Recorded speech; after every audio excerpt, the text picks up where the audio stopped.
everyone, and welcome to my little corner. This is like the first time in like 2 months that I got dressed up and did my makeup. It's nice that I did it for you. So in this video, I'm gonna do a double review of book versus movie, and if you already saw the title, it's for All the Bright Places. So I have read the book. The book is by Jennifer Niven, and after reading the book, because that is my thing, I always have to read the book first. And then I watched a movie that came out on Netflix recently, and yeah, let's talk about it. This doesn't happen very often, but actually the little summary in the back of the book actually does a great job at describing the book.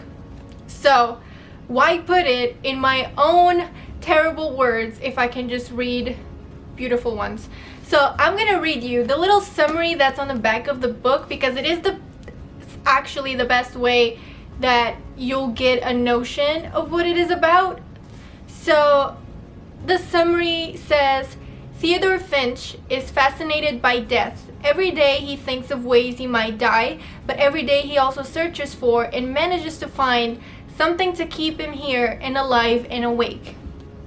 Violet Markey lives for the future, counting the days until graduation, when she can escape her small Indiana town and her aching grief in the wake of her sister's death.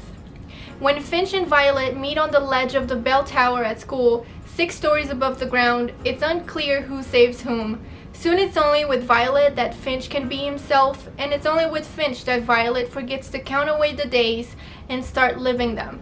But as Violet's world grows, Finch's begins to shrink. So the book is about Finch and Violet. They are 2 broken people. They are both struggling.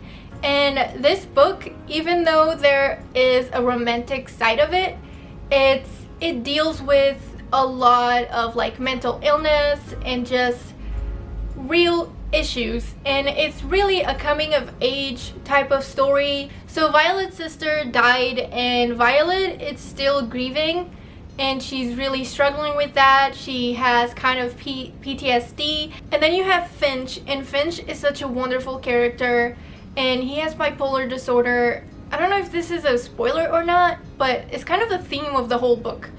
So you really see the ups and downs of what that illness does. So when he's up, you know, he loves life, he wants to explore, he's energetic, he's just like everywhere, he's this like ray of light. And then when he's down, he's down. One thing that this book nailed was capturing emotion. You really feel the emotion of these 2 characters, and I think the book is beautiful. And so basically Finch and Violet, they get a school assignment, and then where they have to explore Indiana, because soon they're gonna leave high school, they're gonna go to college, they're maybe gonna leave the state. And as they are basically exploring, it's beautiful to see both of them grow together, just like helping each other, and they realize that it is the small things that matter. They find all these small things, the little bright places. It's so beautiful, and there's so many wonderful quotes that you can get out of this book. And then I watched the movie, and I was like, the movie is beautiful. The cinematography, out of this world, the colors, just everything. The movie was truly beautiful. But did they capture the book? Not really. Did they fully capture the characters? Not really. So I was kind of disappointed. I think if I watched the movie alone without having read the book first, I might have been a little bit confused, or just like something's missing, you know? I think the first thing that gave it away is the movie starts with Violet on top of a bridge. The book, it is quite a defining moment in the book. Like that's the beginning of it, and that's kind of what sets the book, You know, that's what sets the story, that they're on the bell tower of their school. You know, everyone is seeing that, and then they start talking, all of that. Of course, that doesn't happen in the movie, because the movie starts on a bridge and it's just her, and then Finch shows up, you know. So as soon as I saw that at the beginning of the movie, I already knew, okay, it's already starting different, so I need to brace myself for impact, because if it already starts different, then it can only go down from here. I think they focus too much on making the movie look pretty.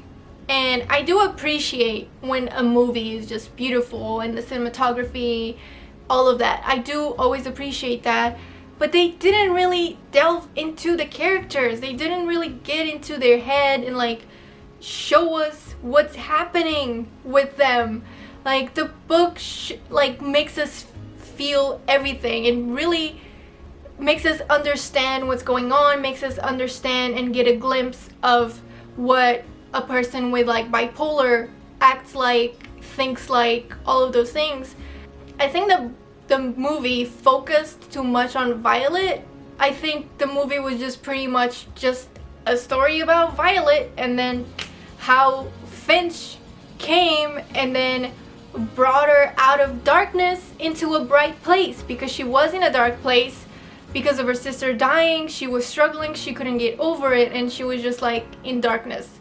And then Finch comes up and he helps her find like the bright things in life. So that is a good thing, and that does happen in the book. But I think the book actually does focuses on Finch, and the movie just did the other way around. And I do think that Finch is supposed to be the main character, and he does have a lot going on, but I just feel like in the movie, everything that was about Finch, they left it very in the air, like very small details that is hard for you to even realize it's there. They left out all major details on Finch's part. Like all of the things that make up Finch, the movie left out. And that is a major thing to do, because it alters everything. Also, the movie also just pretty much focused on the ups, the best parts of Finch, and didn't really show his dark side. Like in the movie, you did get like a scene where, oh, he disappeared maybe once or twice, and then everyone is just saying, you know, that's Finch, that's what he does. He disappears, and that's just what he does. No one questions it. No one does anything about it. No one thinks that's strange. No one questions it. There's actually a quote somewhere in the book where Finch actually says something like he wishes that he had an actual physical illness, because people are more sympathetic if they see you hurting.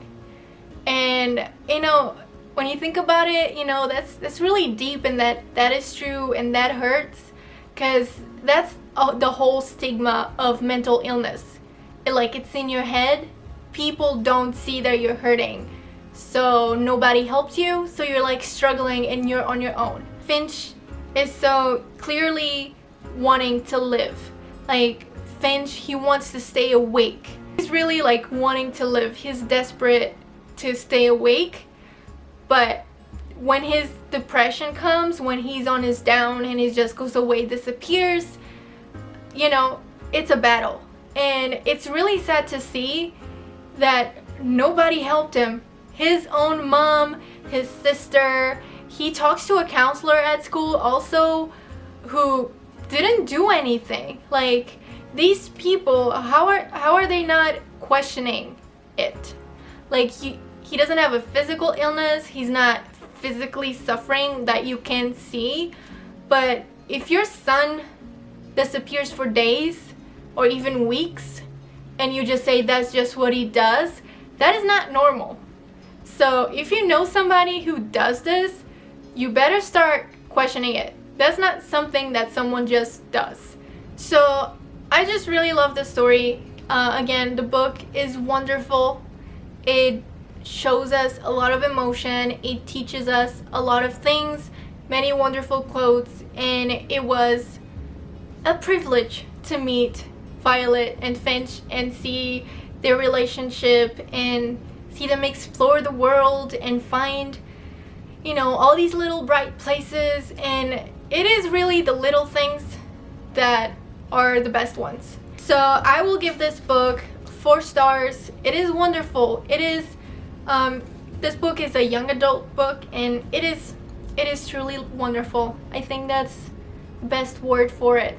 As far as the movie, I am gonna give it a 3 stars. So whether you already watched the movie or want to watch the movie, I still recommend that you read the book first or after. It really doesn't matter. The last thing that I want to say is that if you are struggling with anything, it's always okay to ask for help.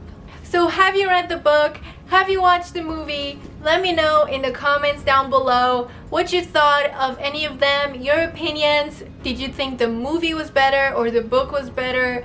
Let me know in the comments down below. So this is it for this video. I really hope you enjoyed it. If you did, please give it a like and make sure to subscribe, and I will see you next time. Bye bye.